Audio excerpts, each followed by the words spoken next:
How you doing, Paul? I'm okay. How are you, Robert? I'm doing well. So we're back to doing videos, I guess, regularly. There was quite a while there. We didn't do any. Now here we are 2 weeks in a row, at least for meeting online. And I guess that's Mm, something. It's something, right? it is. So you had a topic you wanted to discuss, a Yeah, particular, yeah. What's your idea for today? yeah. The last time we ended up talking about war and international issues. So to link up with the Palestine, Israel, USA, we also had Iran and USA lately, literally Israel. And it peaked at a time when we had a global tournament, World Cup. And the interesting facts here is that Iran had qualified for the World Cup, and then, given their ongoing conflict with the United States, it was an interesting watch. Are they going to let Iranians come to the US and play, or what? So it was something that the world was watching out for, and it didn't disappoint in a way because there was a lot of drama about how the Iran players were screened and how they were always they were given just a few hours in the US and then they were always flown back to Mexico. So basically, they could come and play a match, and after the match, they would throw them out of the US. They go and sleep in Mexico. Then they would only come for the match, the next match, and they would go back. So in other words, they were not allowed in the US. So I did not know this. So where did they go when so they would come in, they'd be able to play, and then they left, and where did they send them after they left? What would happen? I think Iran got a camp in Mexico. Because I think even Canada was not so comfortable with them, so they could stay in Mexico, and then if their matches or most of them were in the US, they would go and play on match day. They would travel like an hour before the match. They travel into the US, prepare for the match, enter straight into the pitch. Then after the match, they would just fly them out immediately. So it was it was bad for sportsmanship because they never got time to settle in and acclimatize and all that. So it was a big disruption for them. Games were spread across the United States. The different somewhere, I think Seattle. I don't know what state that is, but Seattle had games, and there were some games in Michigan. There were some games in I'm not an American, but all I know it was spread across. Well, I am an American, so I know locations, but the problem is because I'm an American, this might be a stereotype, but generally it's true. As an American, I'm not really into, I mean, we call it soccer, you call it football. I think only in recent times has Americans taken a little bit more interest in soccer, or what we call soccer. And I really don't know a whole lot about how this even works. You know, um, I kind of thought that there would be like a centralized location that you would come to and you would play all the games in a centralized location. And that's not how it works. So initially, in the earlier days, like 50 years ago, 30 years ago, countries would host, one country would host the tournament, and then they would have like a pre-selected pitches, stadiums, like five, and then they would host all the games. But over time, FIFA, the governing body, has adopted a way, I think, of spreading them games, a tournament across nations. This first started, I think, in 2002, where it was hosted by Korea and Japan. So we've seen it happening over time. FIFA has adopted a multi-nation hosting system where more than one nation hosts the tournament, just like the recently concluded one, which was hosted by three countries. Even the next World Cup, it will be hosted by three countries. That is Morocco, Spain, and I forgot. I think Portugal. Three countries. And what that means is that, especially the first games, the group stages, you find that the games are so many, so they are spread across the different nations, and then the final game, maybe the most important game is usually the first game and the last game. So I think that is it. That is it. So what happened for Iran is that they had games in the US, but then the US was making it hard for them. The immigration was making it hard for them to come into the US. So they had to camp in Mexico, and then they would fly over to the US to come and play a game. On that same day, they would fly over in that same day, then they would do a lot of checking before they would let them in. Then after they come, they play the game, then they would ship them off immediately out of the US. So it was very unsportsmanship, unsportsmanly, something like that. And you find that ideally it affects people, the performance of the team. It does, yeah. Much as I didn't lose any game, it drew all their games, but was knocked out, and they didn't have enough points to proceed. But at least they represented well. And in the midst of these fights, political fights between America and Iran, at least there was some little bit of humanity left, and not the best, but at least they let Iran come and play. Many were wondering if Iran would not even be let to come to play. Well, I think that if Iran isn't allowed to play, then they shouldn't hold the World Cup in the US. But you say multiple countries host the World Cup. So did the US solely host the World Cup this time, or was there multiple countries? There's 3 countries. There's the US, Mexico, and Canada. Oh, okay, so it's North America. Okay. Yeah. Okay, so it was 3 countries across North America. So there were some games also that were held in Mexico. So maybe Iran, I don't know if they played any games in Mexico. I'm not quite certain, but I think most of their games were in the US. Okay. So you kind of took the fire out of maybe what I was going to say a little bit. Because so this is what the US did. If this is indeed what they did, it's a little embarrassing for me as an American. Because what does the team have to do with whatever tension you have with a government? But one of the things that I kept seeing is, I've seen videos from a lot of Europeans, for example, that were coming to the U.S. and they were afraid to come to the U.S. because there's all these travel advisories. America's a violent place. It's a dangerous place. Oh, yeah, I got all this gun violence and all these things that went on in the U.S. And they were afraid to come to the U.S. And they would come to the U.S. and find a shockingly friendly place. And they were making videos. I've seen videos on TikTok of some of them saying they feel like they've been lied to by the governments because the government's telling them that America is this dangerous place and you're going to, with gun violence all over the place. And yes, there's a problem with gun violence in the United States, but people forget how big of a country the United States is. Like, for example, I lived in Kalamazoo, Michigan before I came to Uganda. And there was one mass shooting that occurred a few years, I can't remember how many years it was ago, a few years, maybe around, I don't know, 5, 6, 7 years before I came to Uganda. That happened in Kalamazoo. But it's not like every time you turn around, there's some sort of mass shooting going on in your neighborhood.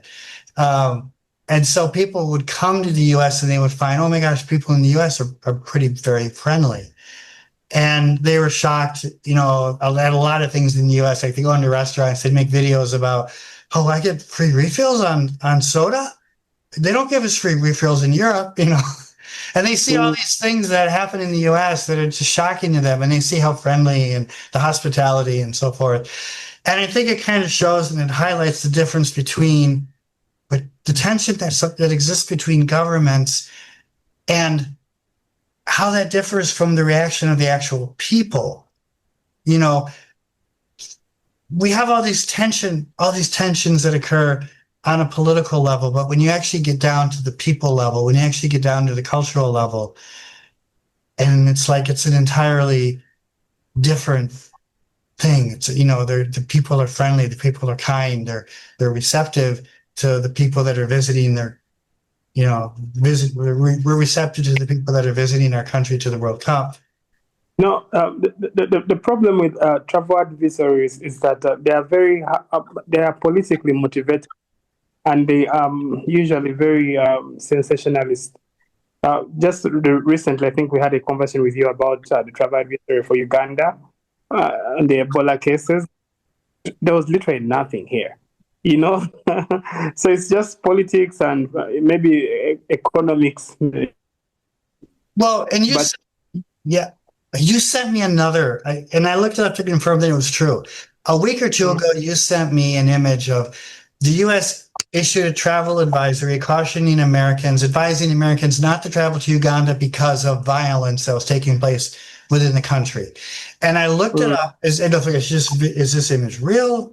So I went and actually looked at the U.S. government website that has all the travel advisories. And sure enough, it's real. They're actually advising people not to come here because of violence. And I'm living here, and where's the violence?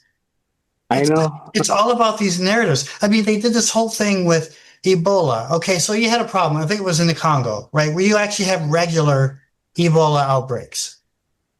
And it's because the conditions there are right to see these reoccurring kind of surges of Ebola. But Uganda does a really good job of managing the borders and managing, if people actually get in with Ebola, they do a good job of quarantining people. And so you had maybe 1 to 2 dozen actual cases in Uganda. They were quarantined. The cases spread because in a lot of cases it was medical people caring for the people who had it, and so they got it. And so they were quarantined. The whole thing was pretty much controlled. It was stopped. It was all blown out of proportion, and in fact, my wife, her aunt runs the school in northern Uganda, and there was a team of Americans who were supposed to show up to the school, and they canceled their trip because of this alleged Ebola outbreak, which really wasn't all that much of a danger. And I mean, sure, I don't want to minimize and say there's no danger at all because there's no guarantee, but they're making it sound like there's a severe Ebola outbreak in Uganda, and there wasn't. You had a few people that came across the border with Ebola. They got sick. It spread to a few medical people. They were quarantined. They closed the border down. They got it under control. Nothing really major happened. And now they're running this narrative, like as of 1 or 2 weeks ago, don't come to Uganda. It's a dangerous place. There's violence going on. I'm living here. Where's the violence? I don't see it. It was also like, January when Uganda had the elections. I saw all of these. My wife was getting news articles from people she knows in other countries saying, "Hey, what's going on over there? This is what our media says. There's violence and unrest over the elections." And it's like, well, I don't know. It's completely calm around here. I mean, we heard a few gunshots. There was a little bit of unrest. About 5 or 6 people got unruly, but I mean, they had a curfew. They got it under control very quickly. There was no widespread unrest. Uganda, that's what the media, it was like it was a war zone here, And I think politics is sometimes people at the bottom are not as involved in the ego fights of the politicians, but then they are all categorized as, let's say, Ugandans or Americans. An example, in the World Cup, there is a particular referee that had been appointed to officiate some of the game World Cup, but America denied him entry because he's Somali. They made a very big fuss of it, and they ruined the young man's dream of officiating at the World Cup. And there was a lot of outrage, I think, globally for the football community. Also, you find that most African teams, they were strictly checked when they were coming in by immigration, as though they were coming in with dangers to the US or something like that. It was unprecedented because over the other World Cups, it has been a bit of they have been treated like VIP. Yeah. But now this time, when they come in, they are treated like the ordinary person, not and then there are rigorous checks and all these things. It was not something of a good spectacle to watch, Otherwise, eventually football took center stage. We watched the games. One of the questions that I have is how much is, having the World Cup in North America going to influence like Americans or Canadians' perspectives about what we call soccer, because generally this is not a sport that we care about. It's not a sport that we like. Up until a few years ago, you ask the average American what the World Cup is, and they're going to be like, the World Cup? What? I don't know what you're talking about. What is that? They don't even know. It's not, and even in the US, soccer is actually like, especially when I was young, soccer was considered mostly to be a female sport, which is why females in the US so excel at it. If you look at the Women's World Cup, the United States does really well year after year after year, and it's very often won. One of the reasons for that is because we have our own football in the US, which is a male-dominated sport because it's very violent, and you need to be, very big and strong to play it. And a lot of women, not that no women can do American football, but generally it's too much for American women. So an alternative sport for women has always been soccer. So women and girls tend to excel in soccer. So it's generally been seen as a female sport, much in the same way that you have like baseball. I don't know if you know what the difference between baseball and softball is. Baseball is sport that's been mostly played by men, but softball, not that men don't play softball, but softball is kind of an alternative that's played a lot of times by women. And so I think there hasn't been a lot of interest in America in this sport beyond it being something that girls and women play as an alternative to American football, which is probably too intense and too violent for most women. Now, I don't know how much bringing the World Cup to the US is going to change that. I think in the last few years, Americans are growing in their interest in soccer, but I don't know how much bringing the World Cup to the US is going to change that. And maybe that's because I know it really hasn't. I mean, I'm excited. Yeah, okay, the World Cup came to the US. That's good. It's good for the US. As an American, I'm like, hey, that's good. But it doesn't necessarily change my interest in the sport.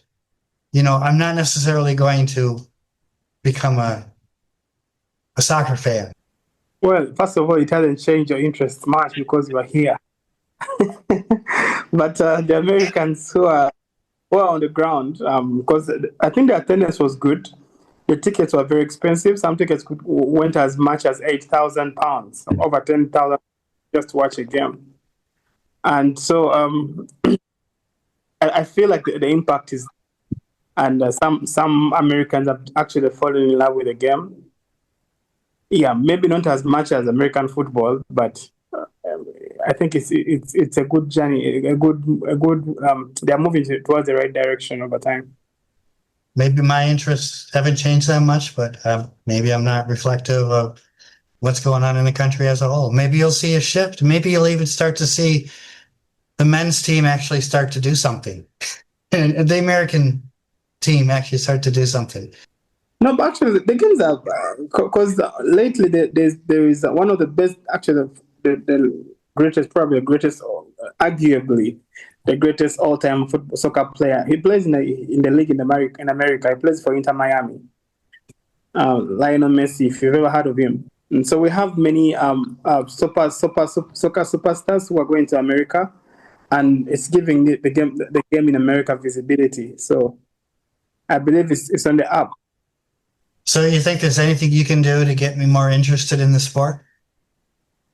Well, you have to, first of all, you could, first of all, let's move to somewhere. There is, in Entebbe, there's a place where there's football. You could go and watch some of these games live. I don't know if that'll work for me, though, because it's not like it's not like I'm unfamiliar with the sport. It just seems like, to me, it's like, just kick the ball for a while, it goes one way, and kick it back another way, and then kick it around for a while. Then every once in a while, something happens. Yeah, but like... it's 1-0. Okay, and then it goes on a little bit.